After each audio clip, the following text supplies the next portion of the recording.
Okay, welcome. We are in block 2 of the HEX 5.3 Demo Day. We will be kicking off, but first I would just like to start with an acknowledgement of country. I know that for those that were here before, we have gone through a little bit of this.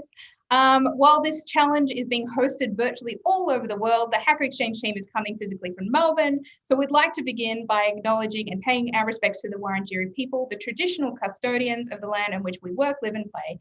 I would like to pay my respect to their elders, past, present and emerging, and acknowledging all Aboriginal and Torres Strait Islanders here today. Also paying my respects to your elders, past, present and emerging. So we are back for block 2 of the HEX 5.3 Demo Day.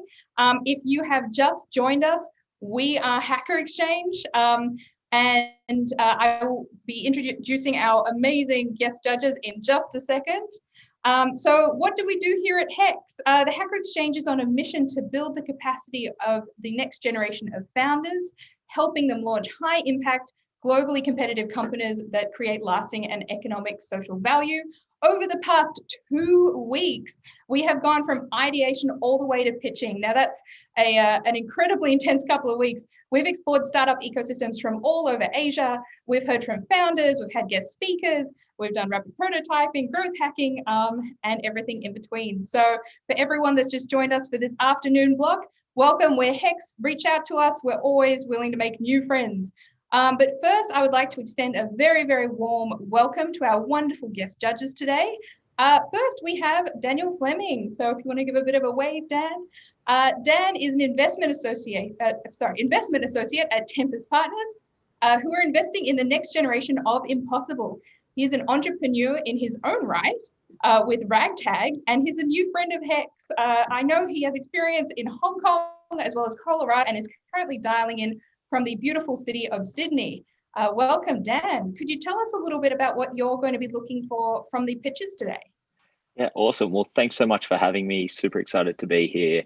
In terms of the pitches today, just want to meet the founders, love original thinking, love people solving real problems, in accelerating markets, and just hopefully seeing that passion come through. And, at Tempest, we primarily invest in B2B SaaS companies. So anyone playing close to that space is of particular interest, but we're always excited to meet passionate and,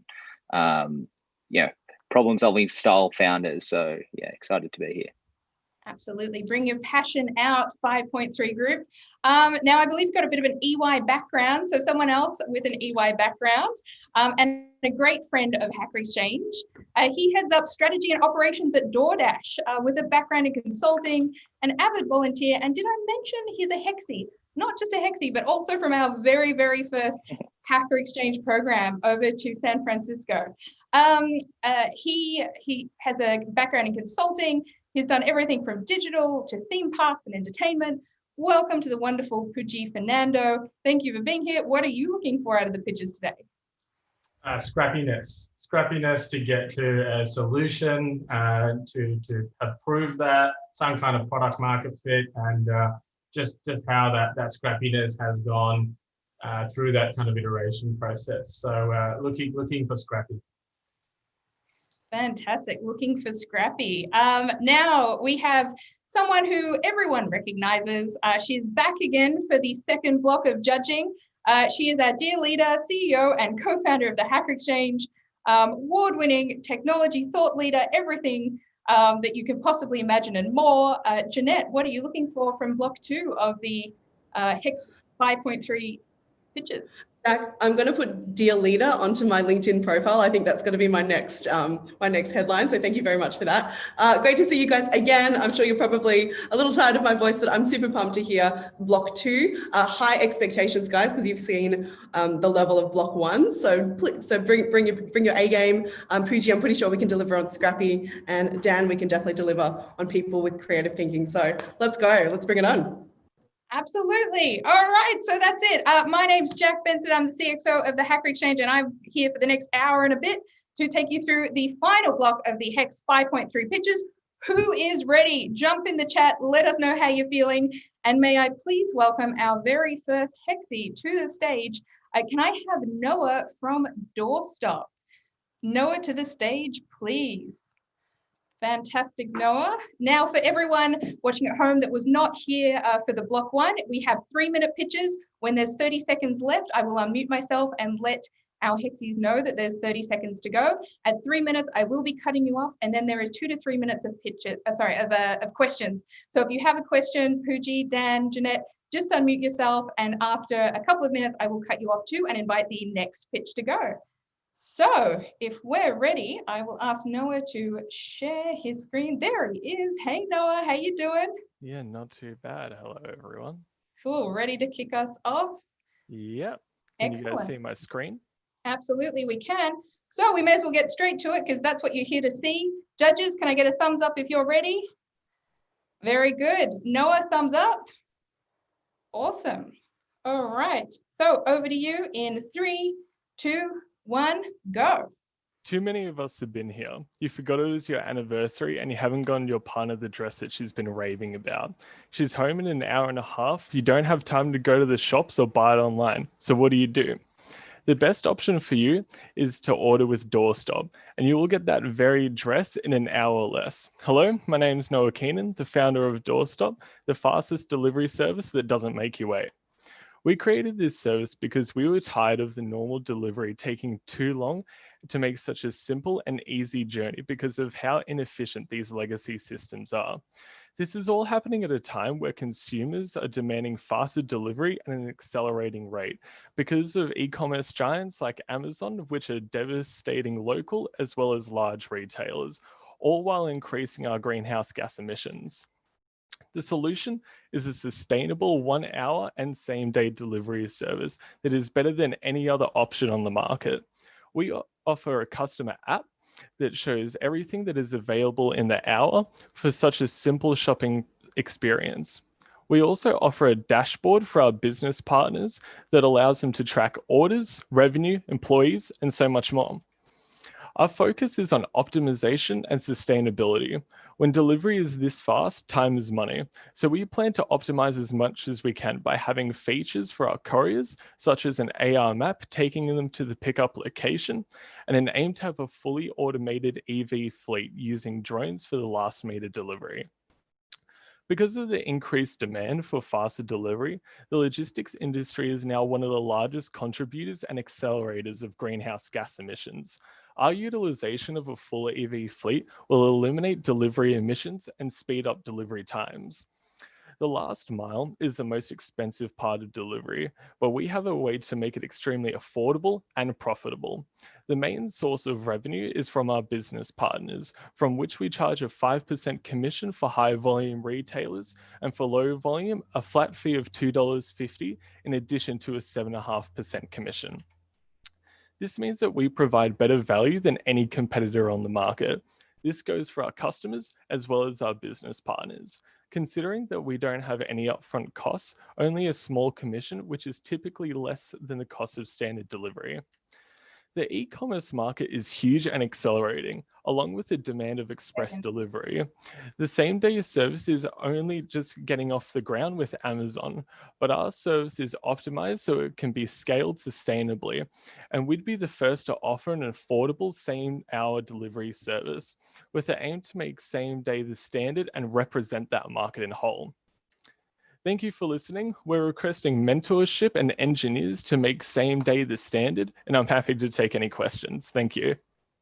Oh, and bang on 3 minutes, Noah. Well done. And kicking us off for block 2 with a great start. I'm sure, Pooji, you've got a fair few questions here ready for Noah. Can I hand it to our judges for some questions?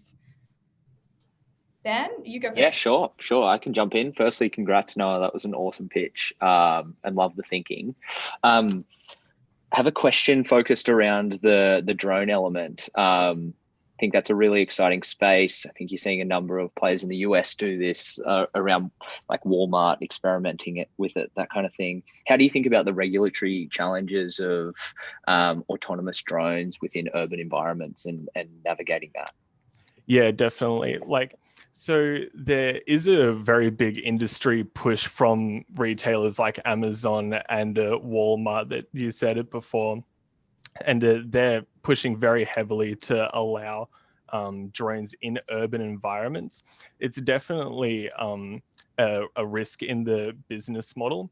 We were hoping that the way that Walmart and Amazon is planning to do it is kind of have it go around whole neighborhoods and stuff like that. But we actually plan to use it as a more local service. So coming out of the delivery vans, so it would only go like 10 meters from the actual exit point from the van. So we hope that that would maybe ease the regulatory restrictions about that. Cool. Awesome. Well, thanks for that. Okay. Question, Jeanette or Pooji? Pooji, over to you. Great work, Noah. Love the thinking. Love the industry. Can completely understand how big the opportunity is here. I've got two questions, but we'll start with my first one, which is around this automated fleet. Have you thought about the costs of, I guess, having such a high-tech fleet, like upfront, and also how you get that back over time? Yeah, sure. So it would definitely depend on the automation solution. So LiDAR is a big thing in current automation, but it definitely does seem like that just camera-based technology will be able to suit the needs for full automation, and that will bring down the cost drastically. And the full point of having automation is that we don't have to pay for the labor of someone just to drive a car down a simple road, and that's like already done very well and easily with camera technology. So in a couple of years, there will, I'm very confident that camera-based solution to full automation will be very possible. Okay, and now we are almost out of time. So unless it's a very quick question, or is it if it's a longer one, we may have to save it. Let's save it. I'll link up with Noah afterwards. Fantastic. Oh, well done, Noah, linking up with Pooji afterwards. Noah, you've kicked us off. You're all done. Congratulations. What a way to start block 2. And I would like to invite our next Hexy to the stage. Well, we're staying with the Melbourne theme. I believe we have the wonderful Chelsea to talk about Made in Melbourne. I will let the judges have a moment just to finish off your scoring while we bring Chelsea to the stage. If you want to stop sharing, Noah, thank you so much. Thing. And awesome. Thanks, guys. Good luck, everyone. Thank you. Thanks, Noah. And I see Chelsea there. Wonderful. And let's see if I can hear Chelsea. Hello, can you hear me? I absolutely can. Wonderful. Amazing. Okay. All right. Oh, sorry, 1 second. Not a problem. So if we're good to go on the judge front, Pooji, thumbs up. Dan, Jeanette, excellent. So Chelsea, ready to go? Just want to confirm you can see my screen. We can see your screen, we can hear you, and see you. Go over to you in 3, 2, 1, go. Imagine investing years in studying computer science and finally landing your dream job at Google, only to find out you'll be earning $7 an hour. Well, that's the reality for many creatives in Melbourne. They spend years pursuing their passions just to earn well below minimum wage. There is so much talent right here in Melbourne, yet they are struggling to find paid opportunities and often expected to work for minimal rates, if anything at all. Made in Melbourne is an event company that will create more jobs and regulate the fair and correct payment for our artists and celebrate their creativity. Our first big project is going to be a one-day mini Melbourne festival just off Chapel Street. Ticket holders will enter into an Indigenous creative space. They will wander through the bougie Southside markets. They'll hustle through the Brunswick breweries and head on over to the live stage for local bands and dancers. But that's just the big one. We're going to be partnering up with local venues in Melbourne to create regular events and markets to build our brand and create even more jobs for our artists. Live music attracts over 17 million audience members in Melbourne. That's triple that of sports games. So you can't argue that demand isn't there. We know that there's competition, but we also know that our customers are eager to get back on the dance floor, and the government is backing us, injecting $25 million in grants just since the pandemic began. Live music spending delivers a 3-to-1 benefit to cost ratio for attendees. In 2019, the creative sector employed over 293,000 people and contributed $1.8 billion into the economy. And as you can see, this is expected to grow. We'll build a database of local venues and artists to invigorate the creative scene. We'll achieve this by organising regular events in Melbourne and one large annual festival by 2024. We're set up as a social enterprise with revenue coming in from stall holders, local breweries, sponsors and partners, and of course, our ticket sales. Made in Melbourne is founded by myself, Chelsea Weiss. I'm a company dancer with an event and commerce background.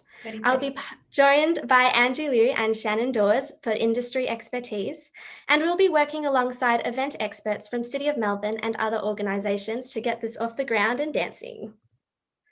We want industry connections, partners and mentors to band together and celebrate the local talent right here in Melbourne. Thank you so much. Here's the question. Perfect. Coming in at 3 minutes, Chelsea, on the dot. Congratulations. I could feel myself walking through those stalls and the breweries, ready to see some local music. Who has a question? Jeanette, do you want to kick us off? Sure, and to be fair, Jack, it doesn't take much to get you through a brewery, but I think, Chelsea, can I just start off with by saying what a rock and roll branding concept that you've come up with, and you really sort of took us through that journey. So could you maybe tell us a little bit about the validation process that you went through to make sure that customers are ready to pay for this and partners are ready to sponsor? Yeah, of course. So again, we're still in the early stages. So getting partners, I want to develop the idea a lot further and speak to customers and performers before approaching partners to make sure that it's really solid. I did surveys and interviews with musicians and with dancers, and they really want this. They want to regulate the payment. They want to make sure that customers know their struggle and are willing to pay. And this also comes through educating our performers who are entering the industry. Along with that, we did also interview a lot of festival attendees. They don't care about the COVID restrictions. They don't care about anything. They want to get to live music. They want to support their locals and they're willing to pay for it. We're still trying to figure out how much. I did do a survey, if I flick through. Yeah, so 50% of people are willing to spend about $20 to $30 on this, but there is still 25% that are wanting to spend over $50 to attend the festival. I think it's pretty cool that 25% want a mosh pit. That's quite exciting. Lock me in for a ticket. That's awesome. Absolutely. Me too, post-vaccine, I think. Probably time for a 1-minute question. Pooji, do you have a quick question for Chelsea? What Chelsea, great. I again love the presentation. You nailed that. My question's around if you had to say what your number one challenge is over the next, say, 2 weeks, what would it be? Next 2 weeks is, there's so many. The main challenges is figuring out how we're going to pay the artists, because they need to make, that's our goal of the startup, is to make sure that they are getting paid properly. So figuring out how we are going to do that and at what rate, that's going to be our main priority. Absolutely. Well done, Chelsea. That's it. You're finished. Congratulations. Thank you so much. Now, I will be welcoming our very next Hexy to the stage. It is Josh. Josh with Mindful Way to the stage, please. And while Josh is coming up, we'll allow our judges to finish off the scoring. Fantastic. Josh, now I can see you. Can I hear you? Can you hear me? I can hear you. Excellent. Awesome. All right, so if you want to share your screen, and then we'll get a thumbs up from the judges when they're ready to go. Yep. Pooji's good, Dan's ready to go, and a nod from Jeanette. Fantastic. All right, can everyone see? Absolutely, we can. Josh, it is Great. over to you in 3, 2, 1, go. A wise man once said, "It takes courage to be different, to see in the future and believe it." Good afternoon, everyone. My name is Joshua, and I'm no spring chicken. Through Mindful Way, our aim is to answer how might we increase mindful consumption behavior, particularly with Gen Z and millennials, so that we can reduce unsustainable overconsumption. Now, through the process of customer discovery, I was able to dig into the minds of 33 people using qualitative and quantitative research. The insights I found showed that ease is the top driver for purchasing behavior. Yet surprisingly, around 70% of consumers said it was hard to source sustainable-based goods. I then learned that value was the second driver for purchase, and that despite sustainable goods being attractive to consumers, insights showed that pricing had to be reasonable. And finally, there was a dire need for awareness and action in shifting consumers' mindset in favor of mindful consumption. Our value proposition is innovation, education, and cost savings. At large, Mindful Way will play its part in tackling United Nations Sustainable Development Goal 3, health and well-being, Goal 12, responsible consumption, and Goal 13, climate action. Our solution is a two-part software and hardware solution to implement action and awareness. On the software side, we have the app featuring a database of sustainable goods, which can be purchased with minimal packaging to save costs. The app includes a thrift shop hub and tracking tool providing incentives on sustainable purchases. This platform also features TikTok-style videos content that can be used as a crowdfunding platform to raise awareness. On the hardware side, we have this eco-intelligence bot. The tech is simple, using machine learning algorithms to allow our bot to organize and declutter piled items. Alongside 3D printing, this bot can also recycle disposed goods, transforming them into items for practical use. Now, we will sell our hardware to community organizations and retailers starting from $600. Our application allows companies to promote themselves by paying and selling goods through our platform. And once we scale, we will recommend users to purchase the app for an ad-free version.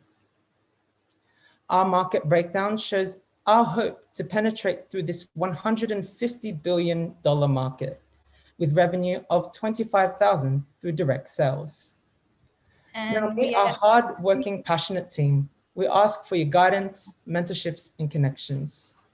And in mindfulness, let's power towards a better world. I always let you get, I'm too soft letting you get that final sentence, but well done, Joshua. I'm no spring chicken either. I don't know about these judges here, but if you've got a question for Joshua, let's ask them now. Dan, over to you. Sure. Thanks for that, Josh. That was awesome. Love the impact and the mission of the company. Quick question. There's obviously a lot to the product there, which is really exciting. What's the focus for the MVP? What's the number one feature of the product that you're looking to release to market first? I guess the app, because it's much easier than getting the bot. So I guess the focus is trying to solidify that online hub. And I guess based on my ask, which is here, we're looking for tech-based people because in the team, currently, I guess I have people within the business and legal sector. So yeah, I just need those tech skills. Cool, awesome. Well done, Josh.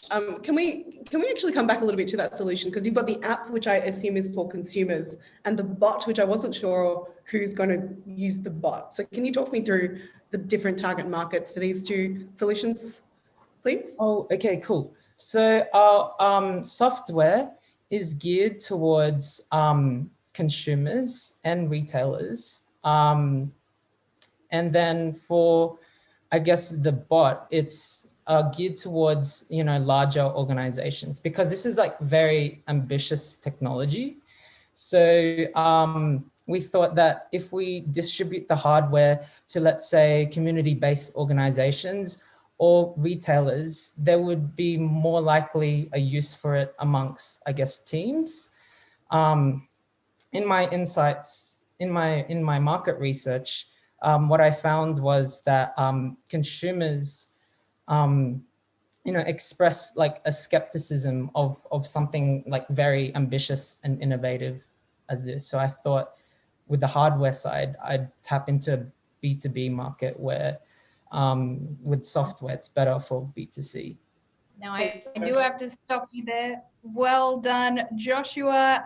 Ambitious tech for ambitious Hexies. So thank you so much. We have to the stage a team coming up next. If you want to stop your screen share, Joshua, Yep. head back down, take a big breath, sigh of relief while we have our next team coming on in. So I will have To Tango, the co-founders of To Tango, Kate and Em, to the stage, please.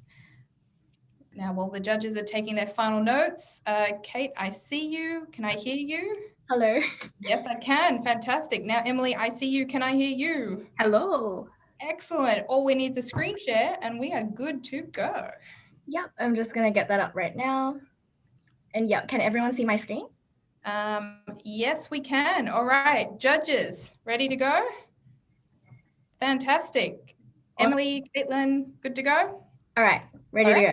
Over to you in 3, 2, 1, go. Hey, so online dating. Do I need to say much? Through personal and secondhand experiences, we've realized the difficulty of actually making meaningful connections through the apps. Some people have said that apps are superficial and a waste of time and money, and we know how hard it is to show your true personality through a couple of pictures and prompts. And because of this, we want to create an app that changes the way people interact with each other. So you can essentially match with someone by giving them a rose, and once you match, you're ready to dance. But here's the twist. The two of you are thrown in a question and answer based game and can't do the usual small talk until the last phase. So questions get more intense with each step of the tango. Studies show that to develop a close relationship, you have to slowly escalate in being vulnerable with each other. You also might have noticed Daniel's avatar. So we plan to use AR technologies to allow users to create one for themselves, and their pictures will only be shown after they completed a prompt in the first step. So you might be thinking, is the online dating scene ready for an app that doesn't show appearance? From the survey we conducted on 50 people, we've gathered that 66% are willing to try this out.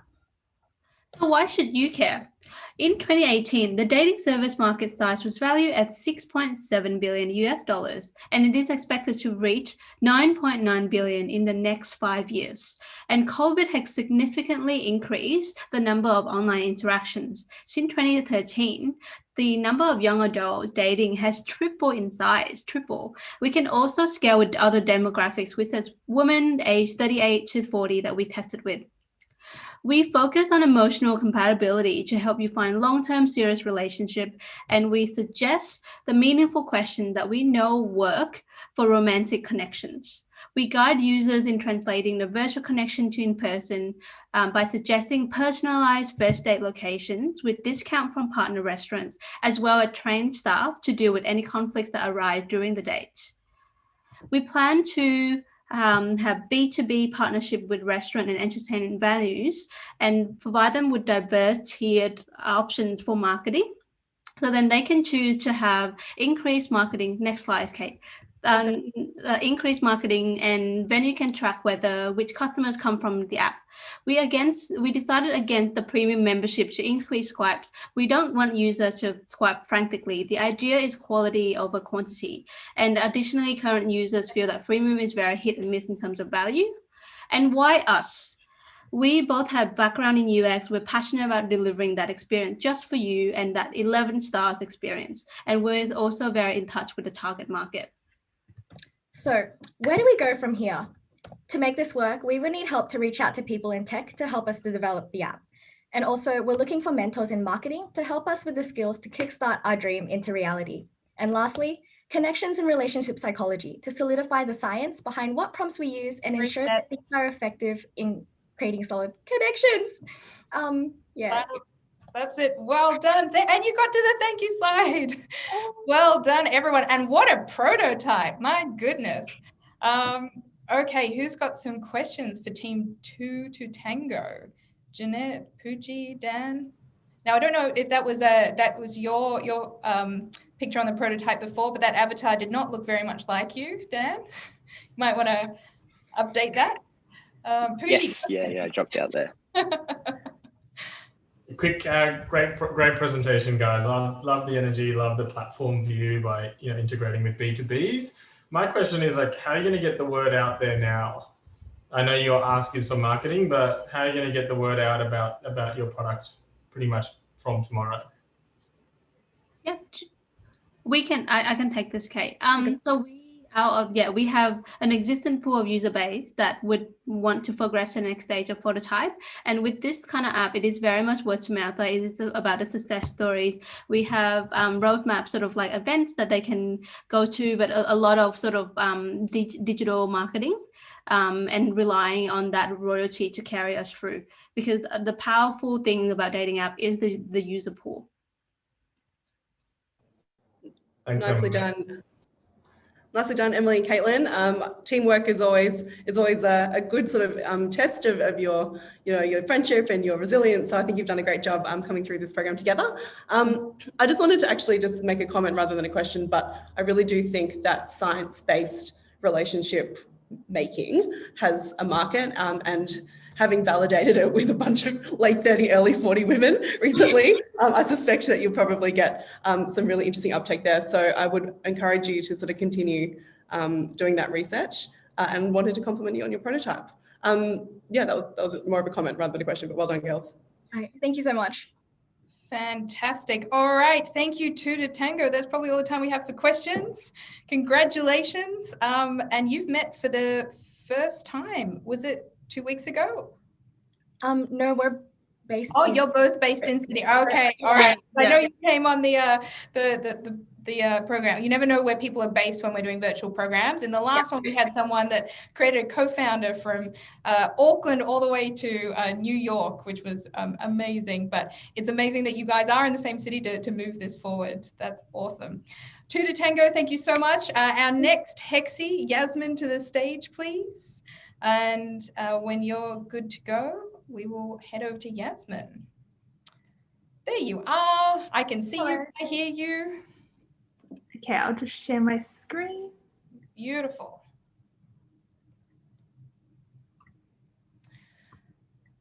All right. We can see your screen, and we can see you, and we can hear you. All right. Perfect. All right, Pooji, thumbs up. Dan, thumbs up. Jeanette. Good to go. Yasmin, over to you in 3, 2, 1, go. So over the past 3 years, I've been working as a tutor, and I've found that the majority of the students that I've tutored haven't been able to understand basic financial literacy concepts.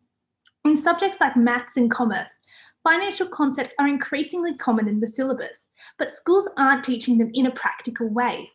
This leaves students confused and lost. Students not being taught finances practically leads to young Australians making poor financial decisions.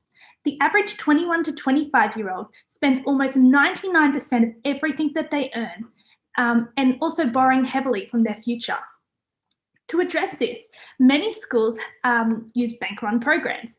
However, research shows that using these programs only increases the chance of students opening an account rather than bettering their savings regimes. This is unethical and needs to be replaced with a better solution. Our solution is My Future Ed. We provide in-person workshops supported by an online platform built on the Australian curriculum. We aim to engage and empower our students to develop financial literacy and business skills by using a practical collaborative approach to teaching years 7 to 10. So our pilot package is $1,500, which includes a one-day in-person workshop at the school, along with an online platform access for 1 term, which is on par with other external providers. In our pilot year, we aim to have around 10 schools. And so with that, we aim to have around a 55% profit margin per workshop. And we'll be making partnerships with these schools in the coming weeks. So the opportunities in the New South Wales education market are expansive. There's $15.7 billion that's going to be generated this year alone, and there's 800 high schools in New South Wales. In 2022, our goal is to increase our schools into 30 schools and get our first corporate sponsor.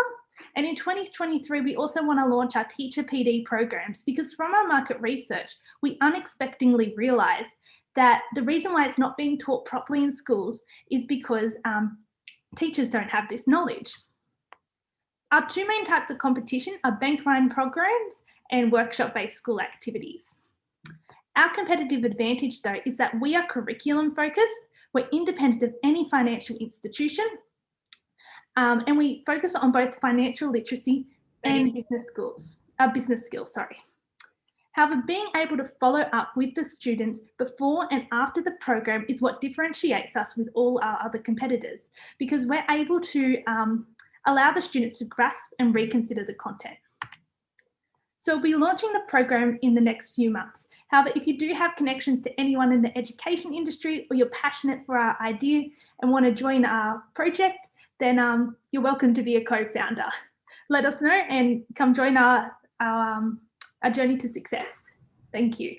3 minutes. Well done, Yasmin. I think I need a little bit of education around financial literacy every now and again. So I've got a few questions for you, but I'll save them till after.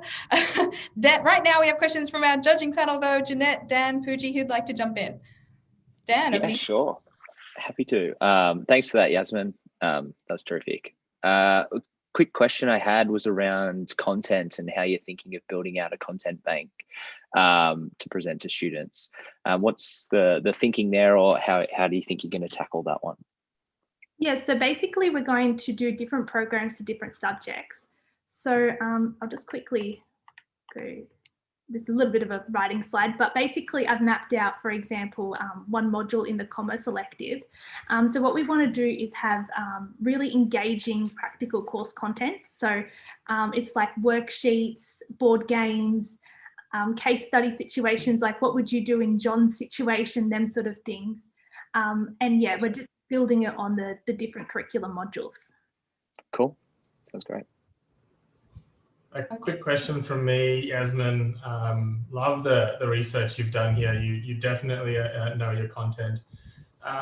You said you wanted 30 by 2024, or 30 schools. What would it take for you to do 100 by 2024?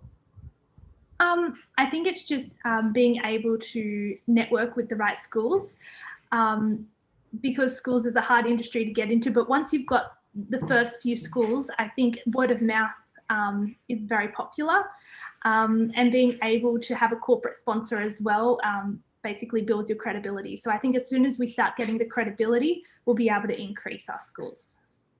Great, thanks, Yasmin. Annette, did you have the last thing to add? Yeah, really quickly. I mean, as an ex-banking person, I can definitely say we're very well aware that education only leads to account opening. So, nice pick up there. And, just wanted to compliment you on the thought process. Keep us posted. We may have a few education contacts that can help you. So, well done, Yasmin. Thank you. Well done, you're done. Okay, Yasmin, now that's our first 5 and we have 5 pitches to go, which means it is time for a very short intermission. So if our judges want to turn your cameras off just for a second, grab a glass of water, have a refreshment break, do a stretch, whatever you want. It's a Friday afternoon, grab a beer, whatever, who knows what time it is where you are in the world. So we will be back in just a couple of minutes after a quick refreshment break, and we'll see you soon.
Getting it on the dance.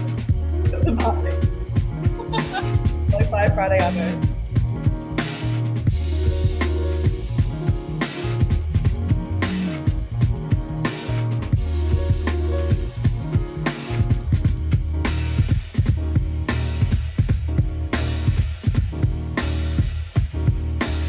All right, everyone's back.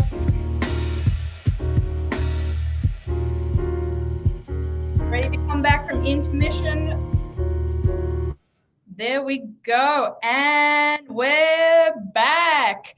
5 more pitches to go. It's been a huge day. This is block 2 of HEX 5.3. We are incredibly excited to see what else is in store for us over the next little while. For everyone that's joined us, welcome. We're Hacker Exchange, and this is the cohort 5.3. They have been working only for 2 weeks on their pitches and produced some pretty phenomenal things.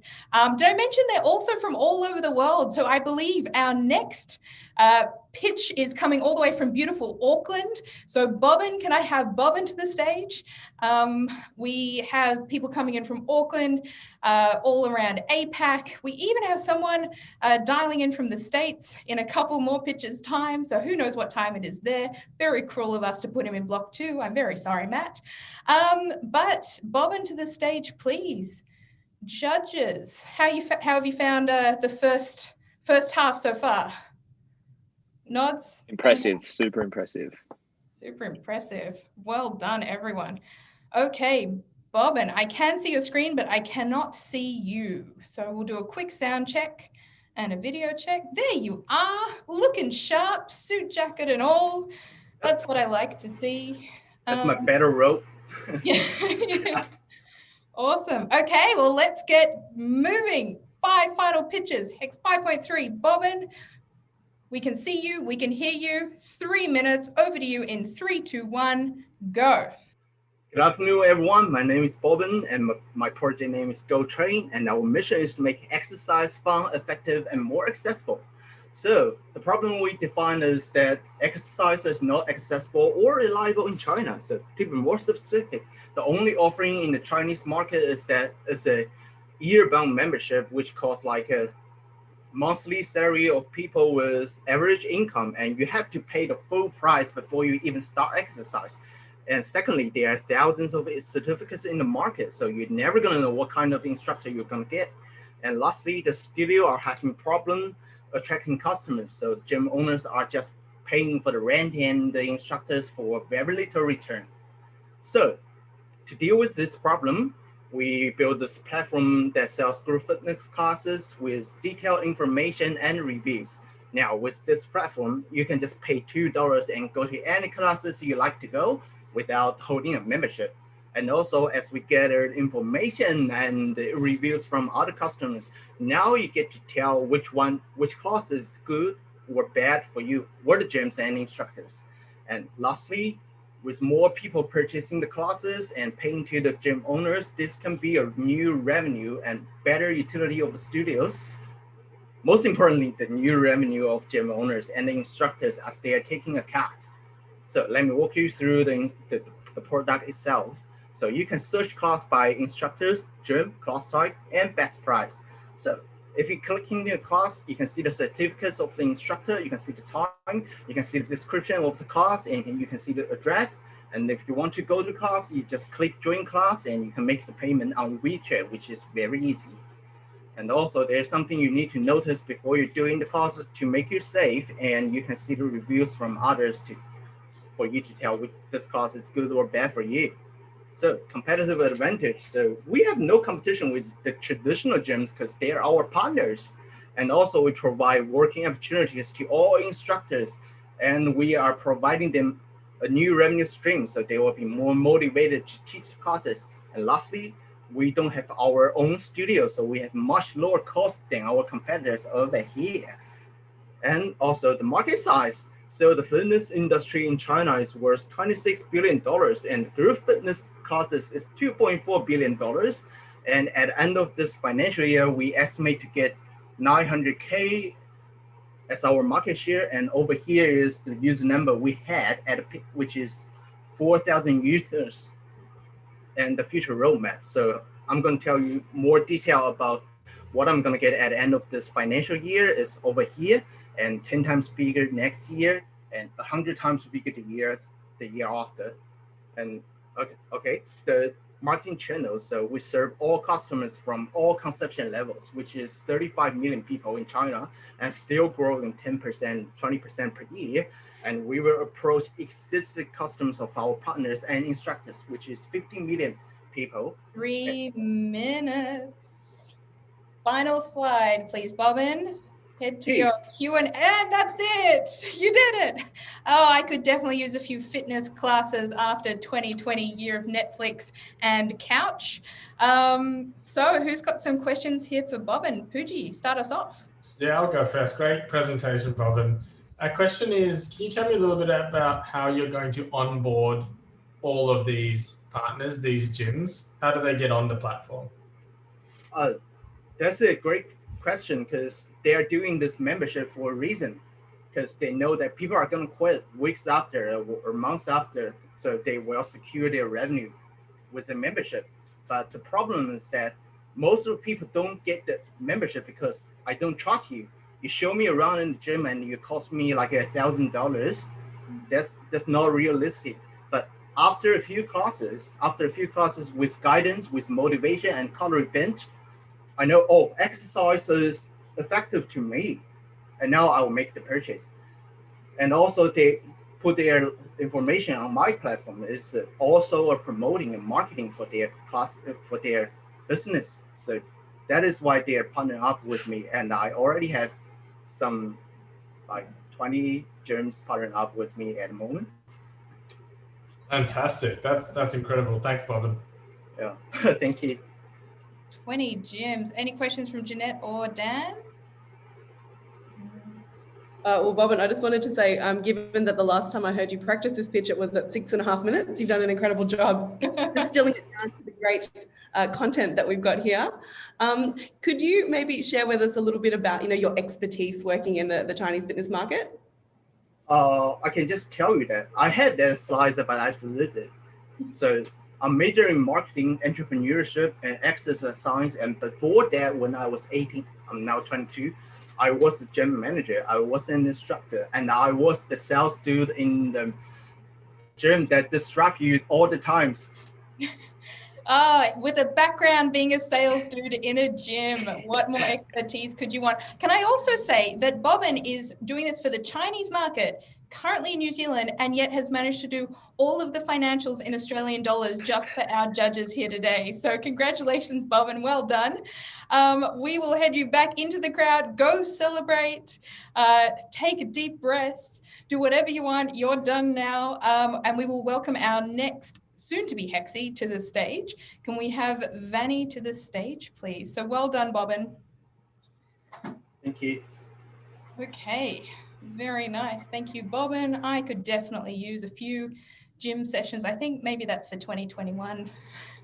If anyone has signed up to a gym and withdrawn after a couple of months, like Bobbin said, put it in the chat. He can use that towards his market research, perhaps. Maybe when he's expanding into the Australian market. All right, we've got Vani coming to the stage. There you are. Okay, now I can see you. Am I able to hear you? Okay, can you hear me? I can hear you. Okay. Okay, great. Now it is a little bit echoey. Could you just maybe turn it down a little bit? Okay. Or if that's possible. If not, we can push through. We are scrappy. Is that enough? Yeah, No? that's fine. That's fine? Perfect. Okay. Okay, let me share my screen. Excellent. And what time is it there for you, Vani? Almost 10 o'clock in the morning. So Vani's been waking up at 5 a.m. to see us on a daily basis. So she's done incredibly well over the past 2 weeks. Well done. Few coffees there, I'm imagining. And probably the only person that we didn't get upset for not turning her screen on at 5 a.m. So, all right. Yeah. Now we can see you, we can hear you. If judges are good to go. Excellent. Vani, over to you in 3, 2, 1, go. Good afternoon, everyone. I'm Vani. I'm the CEO and founder of Hummus. Have you ever think about how much food waste do you make each day? And have you realized that your food waste could harm the environment because it creates gas emission? So here's the problems to be solved. Food waste disposed in landfill could harm the environment because it generates greenhouse gas emissions. And as you see on my screen, here's the fact the food waste contributed in Indonesia. Especially catering contributes 48% of food waste because we used to invite more than 1,000 people in a wedding party. And the second problem is people do not have access to donate their food waste and do not know what to do with their food waste. So they just throw it in the bin. And the third problem is farmers who use inorganic fertilizer because of high price of organic fertilizer. So to overcome this problem, we create a sustainable enterprise which produce compost, and we transform food waste from catering, restaurant, or household become organic compost, and we sell it to organic and local farmers with affordable price. We assure the solution will sustain the environment as well as giving value added to stakeholders. We encourage F&B businesses as our supplier to make sure that they continuously doing their effort to donate their food waste and sustain their business process. And we also help farmers in producing high quality crop. We are the right person to do this because I have partners who expert in agriculture and who will be the co-founder, and I'm the CEO who will lead the business. And I think this blending team will be the perfect combination to run the business. And here's our product, hummus. With our tagline, don't waste your food waste, we encourage our supplier to save the environment by donating their food waste, and further we will reshape it, become organic fertilizer. Moreover, we want to convince farmers as our consumers that our product is 100% organic because it comes from the food waste. So what makes us different? We are different from other organic fertilizer competitors because we maintain relationship with suppliers by giving recognition and references to the Indonesian Food and Beverage Association and F&B reviews app like Zomato if they meet the requirements. And we keep the consumer engaged with our product by giving consultation when needed. And we use updated technology in our business process. This is our business process from running from how we can connect to our supplier and consumer until the farmers get the compost, applying it to their plant and make the reviews. 30 seconds. So our market is organic and local farmers, as you see in the screen. The amount of F&B business, organic farming and line size and operating increased significantly in the last 5 years. And with the increasing trend in the both line, we are sure that we have potential market in future years. And this is our revenue stream. And the year one, we show that we can sell 2 million kilograms of compost. I hope you're interested in investing on our logistic partner and technology, especially in smart waste bin. 3 minutes. This is the end of my pitch. Thank you. All right, just getting it in there. Well done, Vani. Who's got some questions about organic composting? Dan, over to you. Sure, I'd love to jump in. Vani, that was awesome. Thanks so much for the presentation. Quick question, don't know much about the food waste process. What's involved exactly in terms of CapEx and machinery in turning that food waste into fertilizer? So for the CapEx, we have to have a machine, the compost machine. The compost machine which transform the food waste. We put the food waste inside, and then we have we also have the bacteria inside the machine to fermentate the food waste, and then also we heat it, so it becomes the solid form of a compost. Yeah. Interesting. And is that output then suitable for any style of farm? Sorry, could you repeat your questions? I was just going to say, is the output of the fertilizer, is that available to any farm, that can be applied to any farm? It doesn't have to be specific to a certain agricultural sector, or? No, it can be available to all farm. Yeah.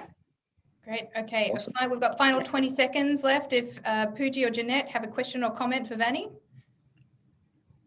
No, I mean, I don't know if you guys want to diversify into picking up food waste from a logistics perspective.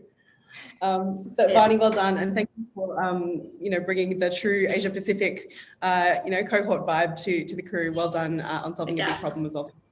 No worries. Congratulations, you're finished. Well done. Okay, and if you want to stop your screen share, we will invite our very next pitcher to the stage. All the way from the States, I believe we have Matt up next with Adapt. So when Matt is ready. Hello, can you guys see me and hear me okay? Absolutely, we can see you and hear you. And when you're ready to share screen, we will get going. Awesome. Let's see, give me just a second here. No worries. I'll give you a countdown, so that's fine. No rush. And let me just make sure we're good to go here. All right, can you guys see the presentation all right? Absolutely. Okay. Excellent. Now, Pooji, Dan, Jeanette, ready to go? Cool. Matt, over to you in 3, 2, 1, go. Matthew, you just need to adapt. That was the advice that my calculus teacher gave me after I received my first ever failing score on an exam, and I was shocked. Because to me, it seemed like I did all I could as a student to try and adapt to what my teacher had told me. But it almost felt like my teacher was speaking a completely different language. Well, I'm not the first student to say that. Cookie cutter solutions to education create conflict, confusion, and frustration in the classroom, primarily because it's difficult for students to translate the way they think into the actual learning methods taught in schools, leaving them without valuable comprehension skills and killing their creativity as a result. So the solution, we need to tailor learning to user preference, performance, and psychology to remove those communication bottlenecks, provide students the tools they need to learn effectively, and develop more effective course plans for the future. Now, zooming out a little bit and looking at my background, I was a martial arts instructor for 5 years, so I have a unique perspective about teaching to a diverse audience. I used to spend nearly every single day teaching to classes ranging from the age of 3 years old to 30 years old. So I had to learn very quickly how to adapt my lesson plan to what my audience actually needed. That's why I'm happy to be introducing Adapt. Transform your learning. Now, Adapt is an education software designed to make learning more personalized and efficient from the ground up. The way in which we do this is actually by adapting the same course material based on the psychological and performance evaluation needs of each individual user and presenting the information in that course in a way that mentally works best for them.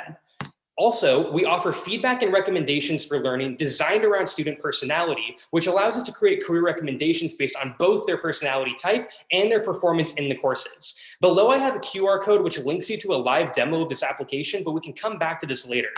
Now, onto the market validation. In the education tech industry, the total available market is $76 billion, with a serviceable market here in the States of $32 billion. Looking specifically at San Diego and competitor analysis, we can estimate that our market size is somewhere between $198,000 to $234,000. But we have a direct advantage over competitors. Adapt offers differentiation in this market by combining adaptive learning, personal psychology, and UI/UX design all in one seamless package, allowing us to take advantage of the widespread industry growth we're going to be seeing between 2021 and 2026. So based on that, let's move on to the financial plan. We're going to be a B2B freemium service in which we exchange course content for revenue to 9th through 12th grade schools in the short term, but with plans to outsource and move further to K through 12 schools, universities, corporate, and other government learning entities in the future, which allows us to have a major growth plan for the future. Looking at our company timeline, we need talented investors to join us to meet these audacious goals, and what better than the ambitious investors at HEX to help us with that moment. We'd like to extend an invitation to software engineers, education leaders, and passionate investors to join us on our mission to revolutionize learning. Thank you. Oh, well done. And coming in under time. What an amazing prototype. Who has some questions? Pooji, over to you first. I'll go first. Matt, great energy. I don't know what it was, but I want to buy something. So fantastic energy. My question is, do you have to create 16 courses for you to be able to tailor each course to each MBTI type? Right. So not necessarily, actually. The interesting thing about the MBTI courses and the buckets that we'd be creating for those courses are that a lot of times there's overlap between certain types. So really it would be able to reuse a lot of the content that's used for a specific MBTI type, but just tailor it in a way that makes it placement on the screen or the usage of that content in different ways between each service. Great. Fantastic. Jeanette and Dan, and bear in mind as well, I think Matt had a pivot on about day 3 or day 4 as well. So there's been an awful lot that's gone into the past week. Questions, comments? Jeanette, over to you. Matt, thanks for dressing up for us. Really appreciate it. Could I ask you, if you were going to do your very, very first, like, test this out and market with real people, what would be your approach to that? Gotcha. So the best way I would do that would be to look towards first a test high school and a test university to look for. And I think the way that we can handle the course material side of things in a really effective way is partnering with universities in a way that allows us to have them create the course content for us and then allow them to get discounts on the actual service in their schools. Because I think as a transaction model, we'd only have to be partnered for maybe maximum 5 years, but we keep the content forever. So it would allow us to scale our course library relatively quickly. Okay, and I think we're at time. You've done it. Well done, Matt. Looking sharp, amazing pitch. Who knows what time it is there, but well done. Congratulations. And you are all done. So we have 2 pitches to go. Congratulations, Matt. Well done. Thank you. All right. Can I please have Esha to the stage? Esha, to the stage, please. Okay, and final comments, final scores being put in the spreadsheet as Esha comes to the stage. Now I can see you're here. You'll share your video in just a second.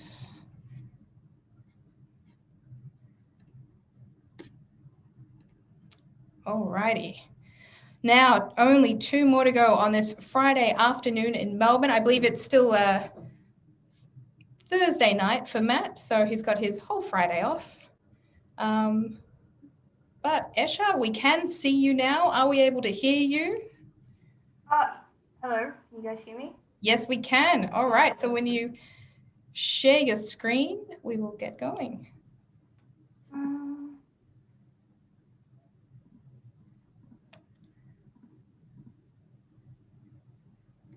All right. Planet of Project. Yeah. So I'm sure you guys have all heard of the movie Toy Story, all those brightly colored toys, the sheer joy in Andy's face after being handed Buzz, the Sid, and the toys being sent to the incinerator. So why recap the Toy Story franchise so depressingly? Well, the franchise is an accurate description of what happens to unwanted toys. Not only this, but children's interests are ever changing and leaving parents unsure of what to get. This leads to kids getting bored, outgrowing toys, and destroying toys really quickly. And it's a vicious cycle that isn't going to stop as Australians already spend $1 billion annually on retail toys. And 80% of those end up in landfill. 90% of these end up being made from plastic that are only played with for an average of 6 months. So what's my solution? It's Planet A Project, a toy rental and craft subscription service. So how does it work? Parents of children 1 to 12 years hop onto our website, scroll through our catalog of either toys or crafts, categorized based on age and subject. They choose up to 4 toys that is then home delivered to them on a monthly basis for $25. Depending on what the parent has chosen, it can teach kids about concepts like buoyancy. Once the month is over, the parent returns the toys and keeps the craft. So what sets us apart?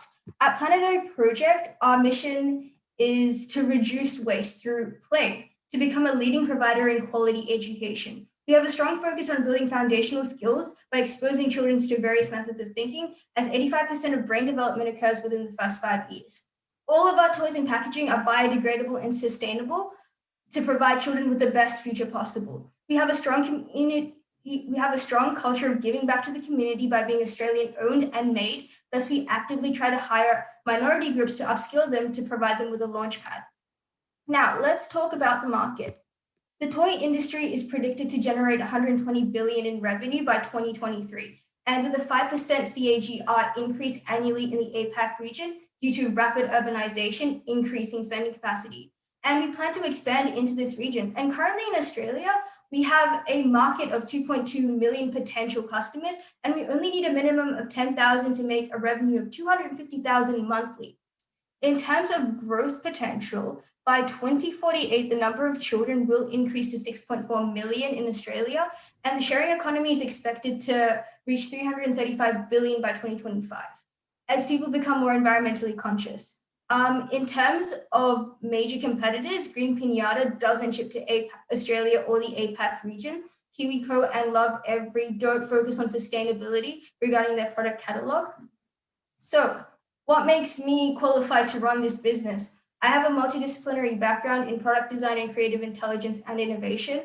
I'm good at managing people and have experience in the service design industry. I was project manager when interning for Vivid Sydney and 2IC when interning with UTS. Thank you for listening. All right, beautiful slides. And I am probably not the only person in the room as an adult that cried in Toy Story 3. I don't know about anyone else here, but that... Oh, same here. That incinerator scene really caught me. Oh my God.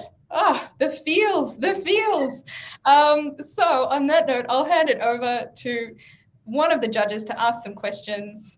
Who has a question for Esha? Pooji, over to you first. Thanks, Esha. That was great. I would just love to know, how did you identify this problem? It's a unique one. I've never thought about it. How did you come up with, or how did you identify the problem in the first place?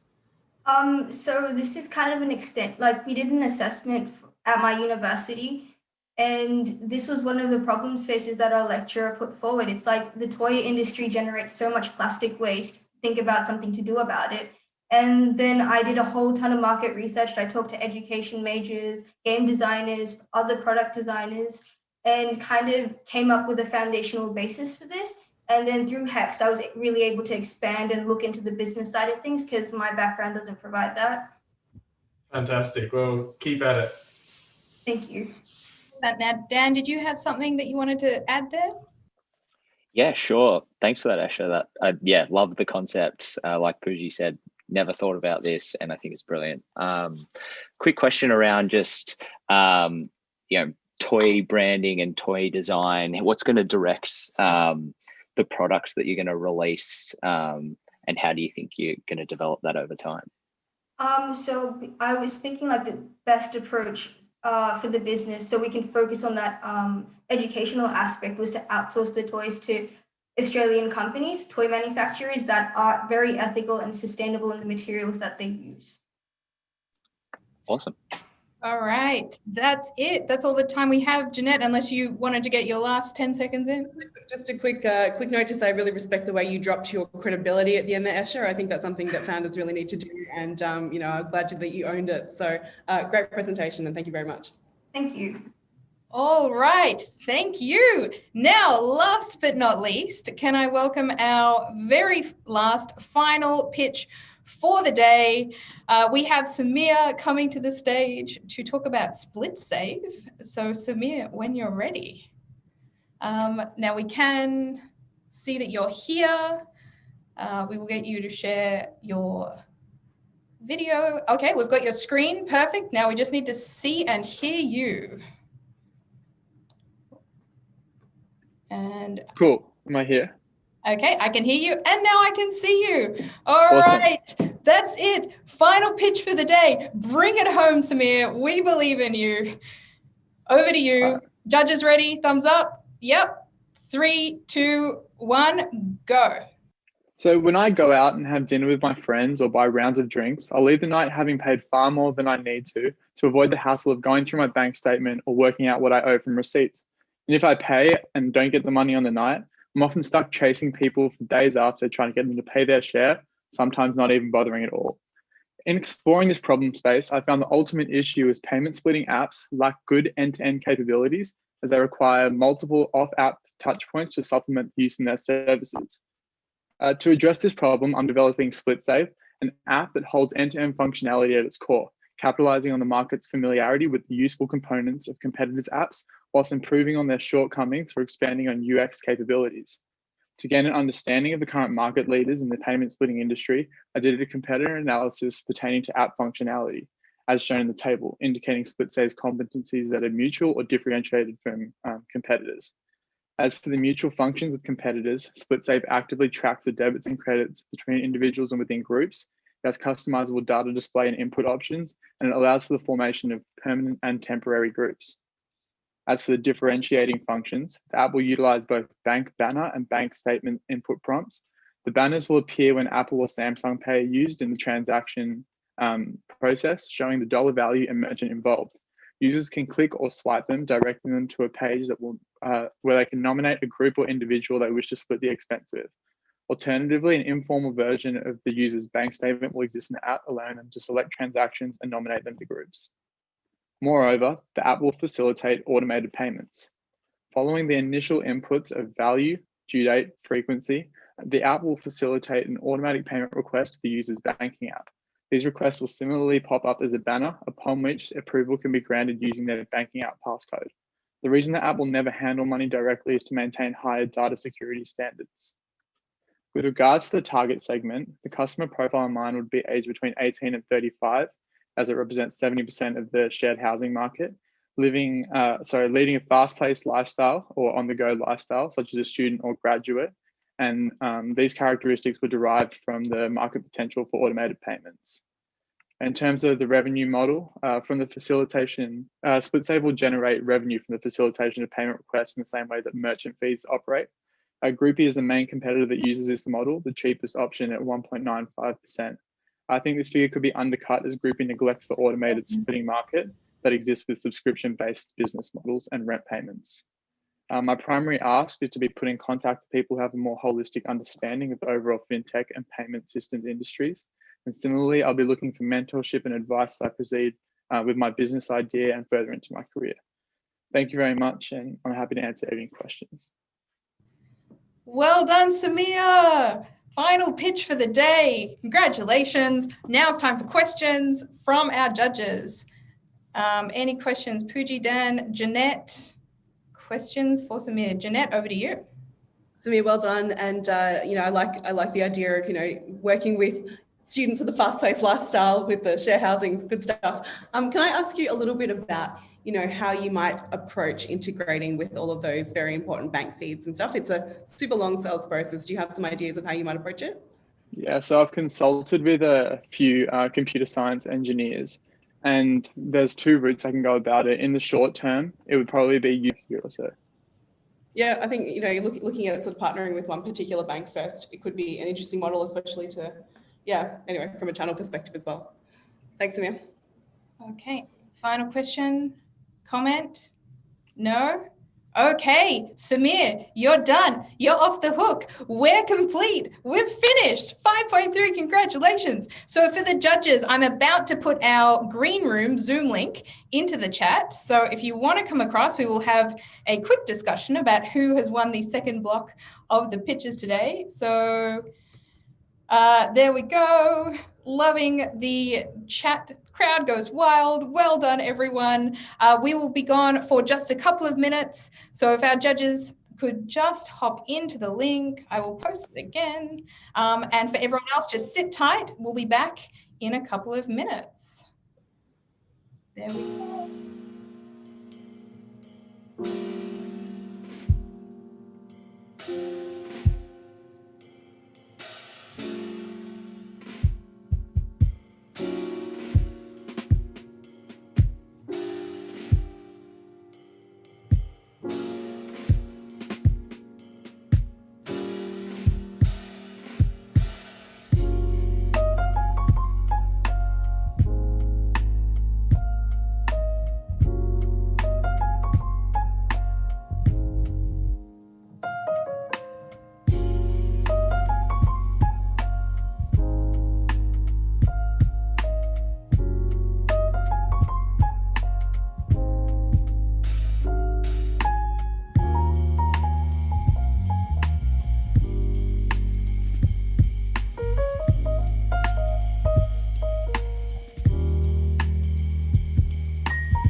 Okay, all right. Channeling my inner Matthew McConaughey. It's Friday afternoon here in Melbourne. We're incredibly excited to announce the winners of Block 2 of HEX 5.3. Before we do that, though, we will hand over to our amazing judges just to give a couple of sentences on feedback, overall impressions of the group, of everything that they've achieved in the past couple of weeks. Pooji, I might start with you. What do you have for the group? I was looking forward to scrappiness, and I definitely got that, which was fantastic. The prototypes and just the way that you guys rushed to a solution, and you're clearly willing to test that. That was very impressive, especially given you guys have only had 2 weeks to work on that. My overall thoughts. I love the passion that every group had, to be honest. Everyone spoke about it not only as a subject matter expert, but it came from somewhere a little bit deeper, and that was really exciting to hear. A couple words of encouragement or advice on every one of your ideas. Firstly, dream bigger. So there were some audacious goals, but go even bigger. It's amazing what you'll find when you try to move something from just 3x or 5x to 10x. So keep dreaming bigger and see what you find. And the second thing is just always have a bias to action. So as soon as you get an idea, don't go to sleep until you figure out a way to test that idea every single day and see what you come up with. But thank you for having me. I've really enjoyed my afternoon. Thank you. Fantastic. We loved having you here, Pooji. Now, Dan, I'll hand over to you for some words of wisdom. Yeah, awesome. Well, thanks so much for having us, guys. Really appreciated getting involved. And I have to say, so impressed with what everyone's been able to produce and ideate in such a short period of time. And even further to that, I'm not sure how many people had done a 3-minute pitch before, but the level of quality in the pitches in terms of being able to cover the problem, the solution, the market, why you're kind of tackling the different problems and building these companies was really impressive. And it's no easy feat to pitch a company in such a quick snapshot. In terms of words of encouragement, I would say, yeah, to echo Pooji's points, always push for action, and especially as you're going to release MVPs and start, bringing on customers, just to keep remembering that moving quickly, like you've done in terms of getting to where you're at now, is just the high value things you can be doing. So don't perfect product, look to get customers or get customers feedback as quickly as possible. So that push to action is definitely, I really want to echo that. And then I'd also say just leverage this amazing network that you've got. You're all part of a great cohort, and you're probably all going through very similar problems at the same time. So I'd feel free to reach out to different people, and if there's anyone in networks that can be helpful, definitely just push for an introduction. And Absolutely. And not just this particular cohort, but you will soon be inducted into the wonderful HEX alumni group too, which includes the fabulous Pooji here and a whole lot of other Hexies around the world. So definitely leverage your network. But we're all here to find out who the winner is. So I'll hand over to Jeanette. Jeanette, over to you. Thanks, Jack. Thank you, Pooji and Dan, for those words of encouragement, and also for your time and your feedback and insights. Like I said to Block 1, everyone that just delivered their pitches here in Block 2, you just did that to people that actually give big checks to startups and professionals that have worked in corporate and startups and in countries around the world. So, you definitely held your own and made me very proud, and I hope you made yourselves proud as well. The judges' room was it was good chats actually, like everything's coming right down to the wire. It was a close race. We had a few standouts, but honestly, we were super impressed by the level at which you covered your subject matter and the amount of research and work that you proved to us in 3 minutes. But it is my absolute pleasure to announce our top 2. It was very close. So in second place, please join me in congratulating Matthew, founder of Adapt. Well done, Matthew, all the way from the US, taking and translating learning for people around the world. So I think you've got a great future there, and all of us are really intrigued about how that might come together. Well done, Matt. Give us a bit of a wave there. Okay. Yeah, thank you so much. Absolutely. Oh, you earned it. Absolute pleasure. And stay there while we welcome the person who just pipped you by just like micro points. But congratulations to Esha from Planet A Project, bringing fun to families and making us all cry by thinking about Toy Story. Esha, congratulations on placing first for block 2 of HEX 3.5. So bring them up. And while we're here as well, I just want to say a huge thank you to Jack for hosting Pitch Day like she's hosting a pub trivia night, probably the most entertaining pitch host that we've ever had. And obviously to the entire HEX team, Luke is here, Eleanor's here, Matthew Riddicker, all behind the cameras at various places. So guys, thank you very much. And I really, really value all of the work you do. Jack, do you want to take a photo? I always want to take a photo. So if we have everyone here, yes, we do. We will take a photo in 3, 2, 1. Winner, winner, chicken dinner. Well done, Matt. Well done, Esha. And I just want to spend just 10 seconds thanking our amazing judges, Dan, Pooji, Jeanette, amazing feedback. We will be sending the feedback to everyone here. Congratulations, Esha. Congratulations, Matt. And congratulations to our newly minted Hexys coming out of HEX 5.3 as well. So I'd like to thank our program leader, Matt. What an amazing 2 weeks. We've had Luke as a new support member in HEX, where we're incredibly lucky to have you here. To the full HEX team, all of your support, mentorship, and everyone that's helped us over the last couple of weeks. We could not do it without all of you. So thank you to everyone. That is the end of our demo day. If you are watching us on YouTube or on this webinar and you want to get in touch, please do. We are Hacker Exchange. You can contact us at hacker.exchange and get in touch. We love making new friends. So for all of the Hexys in this group, have a break in about an hour's time, so 3:30 Australian Eastern Daylight Time. We will be getting back together to have a little bit of a debrief, but right now, take off your tie, take off your shirt, do whatever you want. Friday afternoon, let's celebrate. And that's it for HEX 5.3. Congratulations, everyone. We'll see all of the Hexys in an hour's time for our little debrief, and everyone else,